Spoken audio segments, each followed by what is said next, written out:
యేసుక్రీస్తు నామంలో బెతస్తా విడుదల పరిచర్ల తరపున మీకు ప్రేమపూర్వకమైన వందనాలు. ఇది వాక్య ధ్యానము. యెహోవా రక్షించుము, మేము మొరపెట్టినప్పుడు రాజు మాకు ఉత్తరం ఇచ్చునుగాక. కీర్తనల గ్రంథం 20వ అధ్యాయం 9వ వచనం. యెహోవాయే నిజమైన శాశ్వతుడైన రాజు అన్న గుర్తింపు ఇక్కడ కనిపిస్తుంది.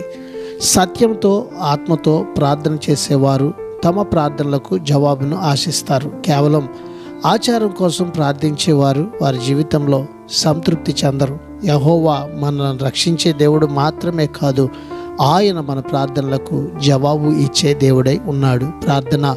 మహాపరిశుద్ధుడా, మహోన్నతుడా, జీవాధిపతి, మా మంచి యేసయ్య, నీ మహాకృపను బట్టి ప్రేమించి మరొక నూతన దినాన్ని మాకు ఇచ్చినందుకు నీకు వందనాలు, స్తోత్రాలు చెల్లిస్తూ, నీవు రాజులకు రాజుగా ప్రభువులకు ప్రభువుగా మా పక్షమై ఉండి మేము పెట్టే ప్రతి మొరని ఆలకించి మమ్మల్ని రక్షించి కాపాడి మాకు ప్రతిఫలాన్ని ఇచ్చి ఉన్నతమైన జయాన్ని ఇచ్చే దేవుడివై ఉన్నందుకు నీకు వందనాలు చెల్లిస్తూ, ఈ దినాన నీ ప్రజల పక్షంగా ప్రభువా ఈ బిడ్డల మొరని ఆలకించి వీరికి ఒక ఉన్నతమైనటువంటి ఆయా ఆశీర్వాదాన్ని, విజయాన్ని మీరు దయచేయమని యేసు పరిశుద్ధ నామంలో ప్రార్థించి అడిగి వేడుకుంటున్నాము తండ్రి.